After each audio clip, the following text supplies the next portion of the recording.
Viking সিরিজে আমরা যে সময়কালটা দেখেছিলাম সেটা ছিল নবম শতকের গল্প। এরও 1000 বছর আগে ইংল্যান্ডে খ্রিস্টান ধর্ম এসেছিল রোমানদের হাত ধরে এবং এই অঞ্চলের অধিকাংশ মানুষের একমাত্র ধর্মীয় বিশ্বাস ছিল এই খ্রিস্টান ধর্মের প্রতি। ইংল্যান্ডের সাধারণ মানুষেরা এই ধর্মকে নিজেদের মধ্যে ধারণ করত। যারা তাদের ধর্মকে অসম্মান করত তাদের ক্রুশে বিদ্ধ করে মৃত্যুদণ্ড কার্যকর করাই ছিল এই ধর্ম অবমাননার একমাত্র শাস্তির বিধান। আমরা আগের পর্বে দেখেছিলাম র্যাগনারের ভৃত্য অ্যাথেলিস্তান ধরা পড়েছিল এগবার্টের সেনাদের হাতে। তাই এগবার্ট দেরি না করে বিশপ এডমন্ডকে আদেশ দিয়েছিলেন অ্যাথেলিস্তানের সাজা কার্যকর করার। রাজার আদেশ পেয়ে বিশপ এডমন্ড অ্যাথেলিস্তানকে ক্রুশে বিদ্ধ করে তার মৃত্যু কার্যকর করার প্রস্তুতি প্রায় শেষ করে এনেছিলেন। এমন সময় এগবার্ট চমকে যাওয়ার মতো একটা সিদ্ধান্ত নেন। তিনি অ্যাথেলিস্তানকে ক্রুশ থেকে নামিয়ে নিয়ে আসতে বলেন। অ্যাথেলিস্তানের জীবন বাঁচানোর একটা বিশেষ কারণ ছিল রাজা এগবার্টের। এগবার্ট অ্যাথেলিস্তানকে করুণা করেছিলেন, মূলত তার কাছ থেকে ভাইকিংসদের জীবনধারার পদ্ধতি সম্পর্কে শিখতে এবং জানতে। ওই যে একটা প্রবাদ আছে না, নিজেকে জানতে হলে আগে তোমাকে তোমার শত্রু সম্পর্কে জানতে হবে এবং তাহলেই তুমি কখনোই পরাজিত হবে না তাদের কাছে।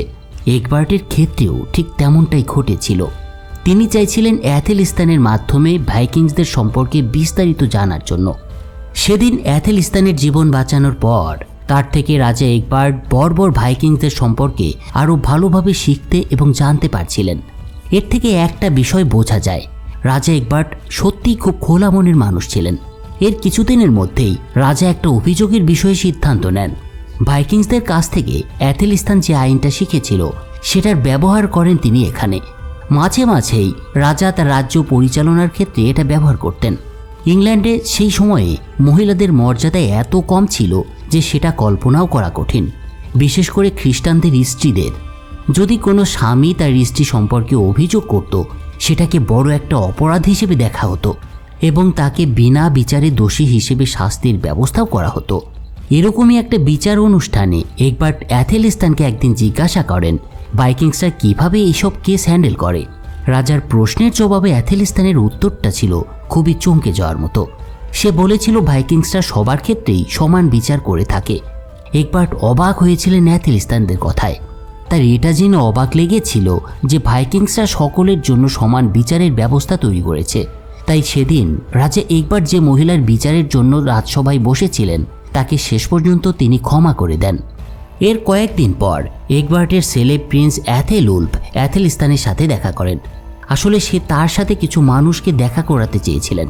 এর কারণ ছিল অ্যাথেলউলফ জানত অ্যাথেলিস্তান আগে ইংরেজদের পাদ্রী ছিলেন, জনগণ তাকে মান্য করবে। কিন্তু তখনও অ্যাথেলিস্তানের মন নানা রকমের বাধা বিপত্তিতে পূর্ণ ছিল। সে নিজেও নিশ্চিত ছিল না যে তার হৃদয়ের গভীরে প্রভু যিশু নাকি নর্স দেবতাদের বসিয়েছেন তিনি। কিন্তু সে সময় একদিন অ্যাথেলিস্তান রাস্তার মানুষের ভিড়ে অদ্ভুত এক নারীকে দেখতে পান। সেই নারীর দেহ থেকে এক অদ্ভুত আভা বেরিয়ে আসছে। তার মনে হতে শুরু করে এটা যেন অলৌকিক একটা ঘটনা। সেই মেয়েটির আদলে এটা যেন মা মেরি তার সামনে এসে দেখা দিয়েছেন। অ্যাথেলিস্তান অ্যাথেলউলফের সাথে সেদিন একটা সমাবেশে যোগ দিয়ে নানা রকমের হ্যালোসিনেশনের মুখোমুখি হন। তার অবচেতন মনে সে দেখতে থাকে তার ক্রুশবিদ্ধ হওয়ার দৃশ্য। এছাড়া ভাইকিংসদের পাহাড়ের সেই ধর্মীয় অনুষ্ঠানের দৃশ্যও দেখতে পায় অ্যাথেলিস্তান। এসব দেখে সে ভাবতে শুরু করে সত্যিই কি তার হৃদয়ে নর্স দেবতারা যিশুকে প্রতিস্থাপন করেছে। তো এরপরের কাহিনী চলে যায় ভাইকিংস ভূমিতে। সিগিকে দেখা যায় দ্য সিয়ারকে খুঁজে বের করতে। সিয়ারের কাছে সিগি জানতে চায় সে কি তার আগের অবস্থায় আবার কখনো ফিরে যেতে পারবে, সে কি পারবে তার হারানো গৌরব এবং ক্ষমতা ফিরে পেতে। অদ্ভুতভাবে সেদিন দ্রষ্টা উত্তর দেয় সে পারবে। এ কথা শুনে সিগি আর কথা না বাড়িয়ে সন্তুষ্ট হয়ে চলে যায় সেদিন। এর কিছুদিন পর রাজা হেরিক তার ছেলে অ্যালেন্ডোরকে নিয়ে র্যাগনারের অঞ্চলে এসে পৌঁছায়। এগবার্টের হাত থেকে অল্পের জন্য রক্ষা পাওয়ার পর সে পালিয়ে গিয়েছিল, আমরা এটা আগে দেখেছি। কিন্তু যখন সে উপকূলে এসে পৌঁছায় তখন সেখানে ফেরার জন্য একটা মাত্র জাহাজ অবশিষ্ট ছিল। মূলত সেই জাহাজে চেপেই সাগর পাড়ি দিয়েছিল বাপ ছেলে। তো যাই হোক, র্যাগনার হেরিকের এই প্রত্যাবর্তনে ভীষণ খুশি হয়েছিল এবং সেদিন সে তার সম্মানে একটা নৈশভোজেরও আয়োজন করে। ভোজটি খুব একটা জাঁকজমকপূর্ণ ছিল না, কারণ বর্গের সাথে যুদ্ধে র্যাগনার তার নিজের শীতকালীন খাবারের প্রায় সব অংশটুকুই নিজেই পুড়িয়ে ফেলেছিল। তো সেদিনের ভোজসভায় র্যাগনার অ্যাথেলিস্তানের অবস্থান সম্পর্কে জিজ্ঞাসা করেছিলেন রাজা হেরিককে। র্যাগনার অনেক দিন আগে চলে আসলেও এই মানুষটাকে সে মনে রেখেছিল। এমনকি বিয়র্ন এ সময় বলেছিল যে সে এবং তার ছোট বোন ছোটবেলা থেকেই অ্যাথেলিস্তানকে অনেক পছন্দ করত। তাদের কথায় হেরিক জানায় যে সে তার কোনো খোঁজ জানে না। এরপর সেদিন র্যাগনার হেরিকের কাছে আরও জানতে চায় পরবর্তীতে কি করার পরিকল্পনা করছে সে। হরিক বলে সে এগবার্টের উপরে প্রতিশোধ নিতে চায়। তাকে ধ্বংস করার পর তারা আরও পশ্চিমে অভিযান চালাতে চায়। হরিকের এ ধরনের কথার পর র্যাগনার তার সঙ্গে একমত হয়েছিল, কিন্তু তাদের হাতে যে পরিমাণে যোদ্ধা এবং জাহাজ ছিল সেগুলো পর্যাপ্ত ছিল না আবারও ইংল্যান্ডে অভিযান করার জন্য। তাছাড়া তাদের তখনও বোর্গের চোরাগোপ্তা আক্রমণ থেকে নিজেদেরকে রক্ষা করতে হচ্ছিল। এই বিষয়টা হরিক জানার পরে সে বোর্গের সমস্যার সমাধানের একটা প্রস্তাব দেয় র্যাগনারকে। সে র্যাগনারকে বলে এটা কি সে কখনো ভেবে দেখেছে যে আবার তারা বোর্গের সাথে মিত্রতা করতে পারে। যদি এটা র্যাগনার ভাবে তবে হয়তো এই সমস্যার একটা সমাধান তার কাছে আছে। হরিকের কথাগুলো শোনার পর র্যাগনার এবার কিছুটা চিন্তা করে এবং শেষ পর্যন্ত তার প্রস্তাবে রাজি হয়। র্যাগনারের সিদ্ধান্ত মতো পরের দিন রোলো রওনা হয় বোর্গের অঞ্চলের উদ্দেশ্যে। রোলো চলে যাওয়ার সাথে সাথে হরিক অ্যালেন্ডোডকে নিয়ে সিগির ঘরে চলে আসে। আসলে বোর্গের সাথে আলোচনার জন্য সেই রোলোর প্রস্তাব করেছিল যাতে তাকে সিগির কাছ থেকে সরিয়ে দেওয়া যায়। গতবার সিগিকে দেখে এই মহিলার কোমনীয় রূপে মুক্ত হয়ে গিয়েছিল রাজা হরিক। তো হরিক যখন সিগিকে তার ইচ্ছের কথা জানায় তখন সিগি ভুলে যায় রোলোর সাথে তার সম্পর্কের কথা, কারণ সে তখনও তার নিজের আগের হারানো গৌরব এবং ক্ষমতা ফিরে পাওয়ার জন্য নিজের শরীর বিক্রি করতেও দ্বিধা করছিল না। কিন্তু সিগি সেদিন এমন একটা বিষয়ের মুখোমুখি হয় যেটা সে কখনো কল্পনাতেও আনতে পারেনি। সে কখনোই কল্পনা করেনি যে হরিক তার ছেলের জন্য তাকে চয়েস করেছিল। হরিক আসলে তার নিজের ছেলেকে একজন পরিপক্ক মহিলার অনুভূতি উপভোগ করানোর সিদ্ধান্ত নিয়েছিল। হরিকের কাছ থেকে এই ধরনের অপমানের মুখোমুখি হয়ে সিগি চলে যেতে চায়, কিন্তু দ্য সিয়ারের সেই ভবিষ্যৎ বাণীটা তার মনে পড়ে যায়। তাই সে অনিচ্ছা সত্ত্বেও এবার শোবার ঘরে গিয়ে ঢোকে। ওদিকে রোলো ততক্ষণে গিয়ে পৌঁছেছিল বোর্গের এলাকায়। সেই গ্যাঞ্জামের পর বোর্গ আর সাহস পায়নি র্যাগনারের মুখোমুখি হওয়ায়, কিন্তু তারপরও সেদিন রোলোকে সে ভালোভাবেই স্বাগত জানায়। এরপর সে তাকে একটা পানীয় পান করতে দেয়। আচ্ছা, এখানে একটা ব্যাপার আপনাদেরকে বলা দরকার। আপনি সব ধরনের পানীয় পান করা দেখেছেন তাই তো? মানে এই ধরেন গ্লাসে, মাটির ভাঁড়ে বা পিতলের কোনো পাত্রে ইত্যাদি ইত্যাদি। তবে আমি গ্যারান্টি দিতে পারি আপনি এই প্রথম কাউকে মাথার খুলিতে মদ্যপান করতে দেখবেন। আসলে বোর্গ যে খুলির মাধ্যমে পানীয় পান করছিল সেই খুলির মালিক ছিল কে জানেন?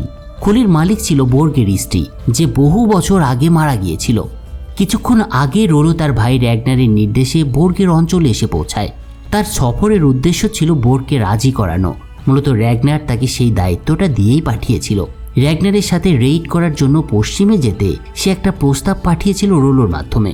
তো রোলোর মুখে এই প্রস্তাব শুনে বোর্গ খুবই অবাক হয়ে যায়। তাই সে বলে, আমি কিছুদিন আগেও র্যাগনারের অঞ্চল দখলে রেখেছিলাম। তার এবং আমার মধ্যে একটা অমীমাংসিত দ্বন্দ্ব রয়েছে। সেটা জানা সত্ত্বেও কিভাবে র্যাগনার এত উদার হতে পারে এবং আমাকে তার সাথে অভিযানে যাওয়ার জন্য প্রস্তাব দিতে পারে। বোর্গের কথার জবাবে রোলো ব্যাখ্যা করে, পূর্ববর্তী পশ্চিমা অভিযানে র্যাগনার এবং হরিক তাদের অর্ধেকেরও বেশি লোক হারিয়েছে।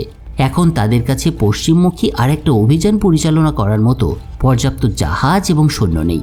তাই র্যাগনার চাইছে আলবোর্গ যদি তাদের সাথে যোগ দেয় তবে অভিযানের জন্য পর্যাপ্ত লোকবল জোগাড় হয়ে যাবে। তাদের কথাবার্তার মধ্যেই এবার বোর্গের বর্তমান স্ত্রী তোরভি সেই মাথার খুলিতে ওয়াইন ঢেলে দেয়। কে জানে সেই মুহূর্তে সে কি অনুভব করছিল। তো হঠাৎ করে এ সময় বোর্গ রোলোর দিকে সেই ভয়ঙ্কর পাতে ঢালা ওয়াইনটা বাড়িয়ে দেয়। এটা সে করেছিল কারণ রোলোর যদি ওয়াইন পান করার সাহস থাকে তবে এটাই বোঝাবে যে সেই সহযোগিতার বিষয়ে সম্মত হয়েছে। তো সেদিন আলবোর্গ র্যাগনারের ডাকে সাড়া দিয়ে তার সাথে পশ্চিমে যাওয়ার বিষয়ে তার চূড়ান্ত মতামতটা জানিয়ে দেয় রোলোকে। এর কয়েকদিন পর বোর্গ 3টি যুদ্ধজাহাজ নিয়ে র্যাগনারের অঞ্চলে এসে পৌঁছায়। তবে উপকূলে দাঁড়িয়ে থাকা লোকজনদের মধ্যে বোর্গের জাহাজগুলো দেখে একটা অশুভ অদৃশ্য ভয় তাদের মনে উদয় হতে শুরু করে। এর আগের বার বোর্গের আগমন তাদের জন্য ভালো কিছু বয়ে এনেছিল না। কাট্টেঘাটের লোকেরা তাদের স্বাধীনতা হারিয়েছিল বোর্গের কাছে, কিন্তু তা সত্ত্বেও বোর্গকে সেদিন সাদরে অভ্যর্থনা জানানো হয় কাট্টেঘাটে। সেই সন্ধ্যায় র্যাগনার বোর্গের জন্য একটা ভোজ সভার আয়োজন করেন। ভোজ চলাকালীন বোর্গ র্যাগনারের দিকে এগিয়ে এসে তার সত্যিকারের অনুভূতির কথা তাকে খুলে বলে। বোর্গ র্যাগনারের কাছে স্বীকার করে র্যাগনার তার চেয়ে বড়, কিন্তু সে কখনোই ভাবেনি যে র্যাগনার তার উপরে ক্ষোভ প্রকাশ করা থেকে বিরত থেকে তাকে নিয়ে পশ্চিমে যাওয়ার একটা পরিকল্পনা করেছে। সেদিন র্যাগনারের প্রতি কৃতজ্ঞতা স্বীকার করে বোর্গ শপথ করে, এখন থেকে আমি আপনাদের সব ধরনের লক্ষ্যের জন্য নিজের সর্বোচ্চ চেষ্টা করব।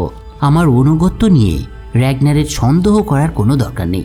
কিন্তু বোর্গের এসব কথার পরেও র্যাগনার তাকে বলে, আসলেই আমি চাইনি তুমি আমাদের জোটে যোগ দাও। রাজা হরিকে চেয়েছিল যে তুমি আসো, কিন্তু আমি পরে ভেবেছিলাম পারস্পরিক সহযোগিতায় আমাদের তিনজনেরই উপকার হবে, তাই তুমি আমাদের সঙ্গে অবশ্যই যেতেই পারো। এই কথাটা বলার পর র্যাগনার তার লোকদের বোর্গের জন্য থাকার ব্যবস্থা করার নির্দেশ দেয়। এদিকে হরিক সিগিকে খুঁজে পায় একসময় এবং তার ছেলের সাথে তার আবেগের রাতের জন্য কৃতজ্ঞতা প্রকাশ করে অ্যালেন্ডোর। কিন্তু অপ্রত্যাশিতভাবে তাদের এ ধরনের কথোপকথন ফ্লোকি শুনে ফেলে, আর এটা দেখে সিগি এবার হতবাক হয়ে যায় এবং সাথে সাথে সে একটু ভয় পেয়ে যায়। তাই সে তাড়াহুড়ো করে ফ্লোকিকে বলে সে যেন এই গোপন কথাটা রোলোর কাছে না বলে। সেদিন রাতে ফ্লোকি রোলোকে এই বিষয়ে বলেছিল কিনা সেটা বলা সম্ভব নয়, কিন্তু রোলো সেদিন রাত্রে একটা ঘটনা ঘটিয়েছিল। গভীর রাতে সে হাতে একটা ভাইকিং কোরাল নিয়ে সিগিকে বিদায় জানিয়ে বাইরে বেরিয়ে আসে। আর ওদিকে ঠিক একই সময়ে আর্ল বোর্গ জেগে ওঠে একটা অদ্ভুত শব্দ শুনে। তাছাড়া একটু আগে সে একটা স্বপ্নও দেখছিল। সে স্বপ্নে দেখছিল দ্রষ্টার একটা দর্শন তার সামনে উপস্থিত হয়েছে। বোর্গ সেদিন একটা ঈগলকে দেখেছিল তার স্বপ্নে। বোর্গ ভেবেছিল ঈগলটি হয়তো শুভ লক্ষণের প্রতীক, কিন্তু হঠাৎ করেই তার ঘুম ভেঙে যায় এবং ঘুম ভেঙে গেলে বাইরে হইচই শব্দ শুনতে পায় সে। আর তারই সময় মনে হতে থাকে কেউ হয়তো তাকে আক্রমণ করতে আসছে। তাই এবার আর্ল বোর্গ বিছানা থেকে উঠে আত্মরক্ষার জন্য তার তলোয়ারটি হাতে তুলে নেয়, কিন্তু দেখা যায় ইতিমধ্যে অনেক দেরি করে ফেলেছিল সে। র্যাগনারের যোদ্ধারা হুড়মুড় করে রোলোর ঘরে ঢুকে পড়ে এবং তারপরে শুরু হয় বোর্গের উপরে অত্যাচার। অন্যদিকে ঠিক একই সময় যখন বোর্গের সৈন্যরা সবাই ঘুমিয়েছিল, তখন র্যাগনারের লোকেরা দরজায় তালা দিয়ে সেই ঘরে আগুন ধরিয়ে দেয়। ফলে সৈন্যরা আগুনে পুড়ে মারা যেতে থাকে। এ সময় পুরো কার্টিগার জুড়ে বোর্গের সেনাদের চিৎকার এবং হাহাকারে প্রকম্পিত হয়ে ওঠে। এই হট্টগোলে হরিকেরও ঘুম ভেঙে যায়। সে র্যাগনারের ঘরে গিয়ে জানতে চায় কি হয়েছে, কিন্তু এ সময় সে অদ্ভুতভাবে খেয়াল করে একটু আগে বাজেভাবে মার খাওয়া বোর্গকে র্যাগনারের সামনে আনা হচ্ছে। ব্লাডি ঈগলের অনুষ্ঠানের কথা তো শুনেছেন। ভাইকিংসদের বিখ্যাত একটা অনুষ্ঠান ছিল এই রক্তাক্ত ঈগলের অনুষ্ঠান। আর এটা শুনে বোর্গ সেদিন সম্পূর্ণ আতঙ্কিত হয়ে পড়ে। একজন ভাইকিং হিসেবে তিনি জানতেন এটা আরেকটা ভাইকিং স্মৃতি, লিঙ্গচির চেয়ে 1000 গুণ বেশি নিষ্ঠুর একটা শাস্তি পদ্ধতি। তাই বোর্গের মুখ ভয়ে কালো হয়ে যায়। তিনি র্যাগনারের কাছে বাঁচার জন্য আকুতি মিনতি করতে শুরু করেন। বোর্গের এই দুরবস্থার পেছনে কিছু কারণ ছিল, যেগুলো সম্পর্কে এবার একটু বিস্তারিতভাবে আমাদের জানা প্রয়োজন। তবে সেটা একটা বিস্তৃত প্রেক্ষাপট। আমরা সামনের ঘটনাগুলো জানার মাধ্যমে এই পুরো ব্যাপারটাকে খোলাসা করব। আচ্ছা, এর আগে চলেন একটা ব্যাপার লক্ষ্য করি আমরা। এই ক্ষতবিক্ষত চেহারার মহিলাকে চিনতে পারছেন তো? এই হলো লেগার্থা। লেগার্থার এই অবস্থায় কিভাবে হলো সেটা তো একটু পরেই জানবো। তবে র্যাগনারের এই প্রাক্তন স্ত্রী সম্পর্কে একটা তথ্য আপনাদের না বললেই নয়। এই লেগার্থা হচ্ছে সেই মহিলা যিনি পরবর্তীতে পুরো ইউরোপের হৃদয়ে ভীতি ছড়িয়ে দিয়েছিলেন। কিভাবে সেটা করেছিলেন সেটাও আমরা দেখব, কিন্তু লেগার্থার এই হালটা হলো কিভাবে, চলুন সেটা জেনে আসি এবার। আসলে কিছুদিন আগে লেগার্থা র্যাগনারের কাছ থেকে চলে এসেছিল তার বর্তমান স্বামী সিগভার্ডের কাছে, কিন্তু সেখান থেকে আসার পর থেকেই তাকে তার স্বামী সিগভার্ডের নানা রকমের অপমানের শিকার হতে হয়। তাছাড়া সিগভার্ড তার ছেলে বিয়র্নকেও র্যাগনারের কাছে রেখে আসার কারণে তাকে নানানভাবে নানা রকম অপমান সইতে হয়েছিল। সিগভার্ড লেগার্থাকে এটাও বলেছিল তার সন্দেহ লেগার্থা এখনও তার প্রাক্তন স্বামীর প্রতি ভীষণ দুর্বল। সে র্যাগনারকে সাহায্য করতে গিয়েছিল কারণ লেগার্থা এখনও র্যাগনারকে ভালোবাসে। এসব কথার কারণে লেগার্থা সেদিন ভীষণ রেগে যায়, কিন্তু তবুও সে নিজেকে সম্বরণ করে। আর এভাবেই চলছিল সব কিছু। কিন্তু গত রাতে সিগভার্ড তাকে বলে আজ রাতে সে বিছানায় যাবে না। সিগভার্ডের এই কথা বলার কারণ ছিল সে মূলত লেগার্থাকে একটা শিক্ষা দিতে চেয়েছিল। সেদিন রাতে লেগার্থা যখন বিছানায় শুয়ে আছে, তখন হঠাৎ বাইরে সে পায়ের কিছু আওয়াজ শুনতে পায়। লেগার্থা বুঝতে পারে কোনো একটা বিপদ আসতে চলেছে তার দিকে। তাই সে তৎক্ষণাৎ ঘরের আলো নিভিয়ে লড়াই করার জন্য প্রস্তুত হয়। যে লোকগুলো তাকে হামলা করতে এসেছিল তারা ছিল সিগভার্ডের নিয়োগ করা লোক। সিগভার্ড জানতো সে লেগার্থাকে একা হারাতে পারবে না, তাই সে তার লোকদেরকে লেগার্থার উপরে হামলার নির্দেশ দিয়েছিলেন। যদিও লেগার্থা একজন শক্তিশালী যোদ্ধা ছিল এবং সে তাদের সাথে সমান তালে লড়ে যাচ্ছিল, কিন্তু তবুও এতগুলো লোকের সাথে শেষ পর্যন্ত আর পেরে ওঠে না এই মহিলা। প্রচণ্ড মার লেগার্থাকে সেদিন সহ্য করতে হয়। পরের দিন লেগার্থার মুখ ক্ষত বিক্ষত দেখে সিগভার্ডের মুখ হাসিতে ভরে ওঠে। সে এ সময় তাকে নিয়ে হাসি ঠাট্টাও করতে শুরু করে এবং তাকে চরম অপমান করার জন্য জনসমক্ষ লেগার্থার কাপড় খুলে ফেলতে চায়। কিন্তু সিগভার্ড তখনও জানত না এই মহিলা কে এবং কতটা ডেঞ্জার আছে। ভাইকিংসদের মধ্যে সবচেয়ে বিখ্যাত শিল্ড মেইডেন হিসেবে লেগার্থা অনেক আগে থেকেই বিখ্যাত ছিল। এত বড় লজ্জা তাই সে কিভাবে সহ্য করবে? ফলে যা হওয়ার সেটাই হয়। প্রচণ্ড আঘাত করে সে সিগভার্ডকে এবং ঠিক সেই সময় সিগভার্ডের এক যোদ্ধা তার দিকে এগিয়ে আসে। এ সময় তাকে দেখে মনে হচ্ছিল সে হয়তো লেগার্থাকে আঘাত করতে চলেছে, কিন্তু লোকটা সকলকে চমকে দিয়ে তার নিজের আর্ল সিগভার্ডের গলায় সরাসরি তরবারি চালায়। ফলে সিগভার্ডের মুন্ডটা ধর থেকে আলাদা হয়ে মাটিতে পড়ে যায়। খুব স্বাভাবিকভাবেই বোঝা যাচ্ছিল সিগভার্ডের লোকগুলো তাদের পছন্দ সঠিকভাবেই নির্ধারণ করেছিল সেদিন। আর্লের মৃত্যুর সাথে সাথেই তার স্থলাভিষিক্ত হন লেগার্থা। নতুন আর্ল হওয়ার পর লেগার্থা আনুষ্ঠানিকভাবে তার কিংবদন্তি জীবনের সূচনা করেছিলেন, যেটার বিস্তৃত নিদর্শন আমরা সামনের সিজনগুলোতে দেখতে পাব। অন্যদিকে তার অঞ্চল পুনরুদ্ধার করার পর র্যাগনার আর বোর্গকে শেষ করে দেওয়ার পরিকল্পনা করেছিল, কিন্তু এটা করতে তাকে থামিয়ে দেয় রাজা হরি। কারণ তার যুক্তি ছিল এই মুহূর্তে তাদের পুরুষ যোদ্ধারা সংকটে আছে এবং তাদের জাহাজও কম। যদি তারা বোর্গকে এই মুহূর্তে হত্যা করে তাহলে ইংল্যান্ডে অভিযান চালানোর জন্য কিছুটা সমস্যায় পড়তে হবে তাদের। হরিকের এই কথায় যুক্তি আছে, তাই র্যাগনার সাময়িক সময়ের জন্য তার সাথে একমত হয় এবং সিদ্ধান্ত নেয় নতুন লোকবল জোগাড় না করা পর্যন্ত তিনি বোর্গকে হত্যা করবেন না। তাই সে রোলোকে দিয়েই বোর্গকে তার এলাকায় অভিযানে যোগ দেওয়ার জন্য ডেকে নিয়ে আসে। আর্ল বোর্গকে যেদিন র্যাগনার আক্রমণ করেছিল সেদিন সন্ধ্যায় আরও কিছু ঘটনা ঘটে। সন্ধ্যার দিকে রাজা হরি অনেকটা গোপনে বোর্গকে যেখানে বন্দি করে রাখা হয়েছে সেখানে গিয়ে হাজির হয়। তার সাথে কিছুক্ষণ কথা বলার পর আর্লবোর্গ হরিকের মনে বিষ ঢালতে শুরু করে। সে তাকে বলে র্যাগনার এখন শুধুমাত্র একজন অপরিপক্ক আর্ল, কিন্তু সে এখানেই থামবে না। একসময় সে হরিককেও পরাজিত করে তার স্থলাভিষিক্ত হবে এবং শেষ পর্যন্ত হয়তো তাকে সরিয়ে সে নতুন রাজা নির্বাচিত হবে। আসলে র্যাগনার সম্পর্কে হরিকের উদ্বেগ অনেক আগে থেকেই তার মধ্যে ছিল, তাই বোর্গের এই কথায় তার এই মনোভাব আরও দৃঢ় হয়। কিন্তু হরিকের আপাতত যে অবস্থাটা ছিল সেটা খুব একটা ভালো ছিল না। তাই র্যাগনারের সাথে এই মুহূর্তে ঝামেলায় না জড়িয়ে বরং তার সাথে অভিযানে যাওয়াটাকেই হরিক যুক্তিযুক্ত বলেই মনে করেছিল। এর কয়েকদিন আগে আর একটা ঘটনা ঘটে এই কাটে বলাই বাহুল্য সেই ঘটনাটাই বোর্গের চূড়ান্ত বিপদ ডেকে এনেছিল। সেদিন র্যাগনারের ওখানে এক বার্তাবাহক এসে পৌঁছায়। সে ইংল্যান্ডে অভিযানের বিষয়ে একটা খবর দিতে এসেছিল তাকে। লোকটা তাকে বলেছিল একজন নতুন আর্ল যার নাম ইংস্টাড তার সঙ্গে পশ্চিমে যাওয়ার জন্য মিত্রতা করতে ইচ্ছুক। এই ইংস্টাডের কথা শুনে র্যাগনার খুব আনন্দিত হয়, কিন্তু সেই সাথে সে এটাও ভাবে এই নতুন আর্লটা আবার কে, সে আবার কোথা থেকে আসলো। তবে সে তার সাথে দেখা করতে চাইছে এটা জানার পর র্যাগনারও রাজি হয়ে যায়। এরপর সে লোকটার সাথে নতুন আর্লের সাথে দেখা করার জন্য রওনা দেয়। এর কিছুক্ষণ পর র্যাগনার একটা ছোট্ট খাড়ির কাছে এসে পৌঁছায়। সেখানে গিয়ে সে দেখতে পায় একজন বৃদ্ধ লোক পথের মাঝখানে দাঁড়িয়ে আছে।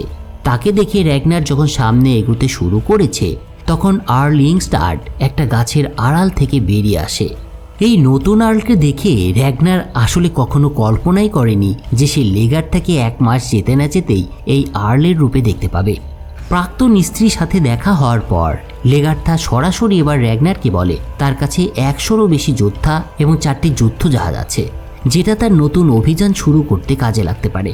তাই এই শক্তি কি তার মৃত্যু হওয়ার জন্য যথেষ্ট নয়?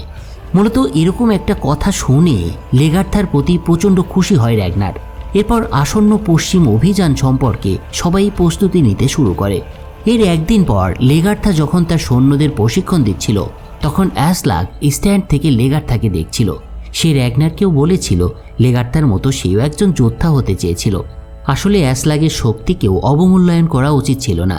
এটা ঠিক যে যখন থেকে তিনি র্যাগনারের সাথে দেখা করেছিলেন তখন থেকেই ক্রমাগতভাবে তাকে গর্ভধারণ করতে হয়েছিল এবং অদ্ভুত বিষয় হলো এবং সে এখনও প্রেগনেন্টই ছিল। তো যাই হোক, র্যাগনারের এই নতুন মিত্র বোর্গের কপালে দুঃখ ডেকে আনে। লেগার্থা র্যাগনারের সাথে যোগ দেওয়ার পর বোর্গের কোনো মূল্যই ছিল না র্যাগনারের কাছে। তাই র্যাগনার একদিন সিদ্ধান্ত নেয় ব্লাডি ইগল অনুষ্ঠান পালন করার, এবং তারই ফলশ্রুতিতে বোর্গকে কাটতে কাটে নিয়ে আসে সে রোলোর মাধ্যমে। এই ব্লাডি ইগল ছিল মধ্যযুগীয় নর্সের নিষ্ঠুরতম প্রতিশোধমূলক শাস্তি, এবং স্বাভাবিকভাবেই ব্লাডি ইগল অনুষ্ঠানে বোর্গকে আনুষ্ঠানিকভাবে হত্যা করার একটা পরিকল্পনা করেছিল র্যাগনার। ব্লাডি ইগল অনুষ্ঠানটি লিঙ্গচির চেয়ে 1000 গুণ বেশি নির্মম নির্যাতনের একটা অনুষ্ঠান ছিল। মৃত্যুদণ্ড কার্যকর করার আগে র্যাগনার আর্ল বোর্গকে ভেষজ মিশ্রিত কিছু খাবার খাওয়াতে নির্দেশ দিয়েছিলেন।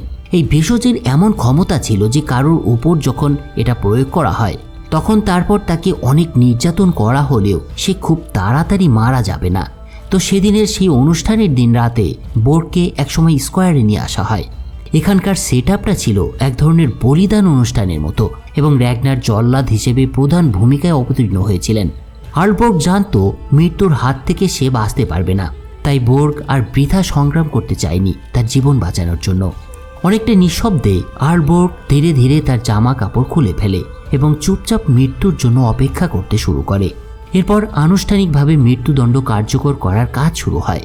র্যাগনার আর্ল বোর্গের হাত দুপাশে র্যাকের উপরে রাখে। এরপর সে একটা ধারালো অস্ত্র দিয়ে বোর্গের পুরো পাঁজর চিরে দিতে শুরু করে।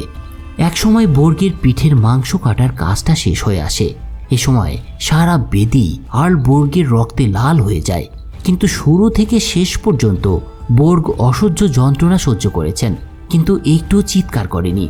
আপনি হয়তো ভাবতে পারেন কোনো ধরনের দৃঢ় ইচ্ছা তাকে শব্দ না করে যন্ত্রণা সহ্য করতে সাহায্য করেছিল, কিন্তু এই ভাইকিংসদের ধারণা হলো ওডিনের নেতৃত্বে দেবতাদের একটা কৃপা ছিল আর্ল বোর্গের প্রতি। তাদের বিশ্বাস অত্যাচারিত ব্যক্তি যতক্ষণ পর্যন্ত তার কষ্ট সহ্য করবে এবং পুরো প্রক্রিয়া চলাকালীন চিৎকার করবে না ততক্ষণ তার সমস্ত পাপ দেবতারা ক্ষমা করে দেবেন। মৃত্যুর পরে তারা ভালহাল্লায় প্রবেশ করবে এবং সেখানে সেই ব্যক্তি দেবতাদের সাথে বসে আনন্দ উপভোগ করতে পারবে। অদ্ভুত সব বিশ্বাস ভাইকিংসদের। যা হোক, তো পিঠ চিরে ফেলার পর র্যাগনার একটা কুঠার নিয়ে বোর্গের পাঁজরটাও কেটে ফেলে এবার। তারপর বোর্গের পাঁজরের হাড়গুলো বাইরের দিকে টানতে শুরু করে। রক্তলাল পাঁজরের সাথে বোর্গের উপরে আঁকা হয় একটা ঈগলের রূপরেখা। এই নির্যাতন দেখে বোর্গের স্ত্রী তোরভিউ ভয়ে একসময় অজ্ঞান হয়ে পড়ে। এছাড়া উপস্থিত অনেকেই এমন ভয়ঙ্কর রক্তাক্ত দৃশ্যের দিকে সরাসরি তাকানোর সাহস পায়নি। আপনার হয়তো মনে হতে পারে বোর্গের শাস্তি এখানেই শেষ হবে, কিন্তু না। র্যাগনার তারপর বোর্গের ফুসফুস কেটে তার কাঁধের উপরে চাপিয়ে দেয়। দেখা যায় ফুসফুস তখনও দুর্বলভাবে শ্বাস নিচ্ছে, পাঁজরের উপরে এবং নিচে ধীরে ধীরে কাঁপছে। এরপর ব্লাডি ঈগল ক্রমাগত তার ডানা ছড়িয়ে দেয়। তাদের বিশ্বাসের প্রতি ভাইকিংসদের এই নৃশংস উৎসর্গ ছিল বেশ প্রশংসনীয়। এমনকি এমন নারকীয় অত্যাচারের মধ্যেও আর্ল বোর্গ তার মৃত্যুর আগ পর্যন্ত একটুও চিৎকার করেনি। ঠিক এই সময় তার সামনে একটা দাঁড় কাক উড়ে এসে বসে। বোর্গের দিকে অদ্ভুতভাবে তাকিয়ে থাকে সেটা। এ সময় আর্ল বোর্গের মুখেও স্বস্তির একটা চিহ্ন দেখা যায়। সেভাবে এই দাঁড় কাক অবশ্যই ওডিনের বার্তাবাহক। এরপর আর্ল বোর্গ মৃত্যুর কোলে ঢলে পড়ে। কিন্তু র্যাগনারের এই নৃশংসতা সম্ভবত দেবতারা খুব একটা ভালোভাবে নিয়েছিল না। তারা র্যাগনারকে একটা শাস্তি দিয়েছিল খুব শীঘ্রই। বোর্গ মারা যাওয়ার 1 মাস পর তার স্ত্রী অ্যাসলাগ একটা বিকৃত সন্তানের জন্ম দেন।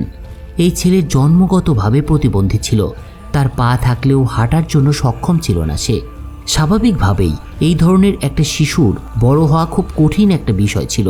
এমনকি যদি সে বেঁচেও থাকতো তবে সেই নবম শতাব্দীর কঠোর পরিস্থিতিতে তার ভবিষ্যৎ ছিল একেবারেই অনিশ্চিত। ভূমিষ্ঠ হওয়া শিশুটির অবস্থা দেখে র্যাগনারও এ ধরনের চিন্তাই করেছিলেন এবং অত্যন্ত দ্বিধান্বিত হয়ে পড়েছিলেন তিনি। একে তিনি রাখবেন কিনা নাকি পরিত্যাগ করবেন সেটা নিয়েই মনের মধ্যে নানা রকম দ্বন্দ্বে ভুগছিলেন র্যাগনার ল্যাডব্রক। র্যাগনার যখন দ্বিধাদ্বন্দ্বে ভুগছে তখন অন্যদিকে রাজা হরিক সমুদ্রের ধারে একদিন লেগার্থার সাথে দেখা করে।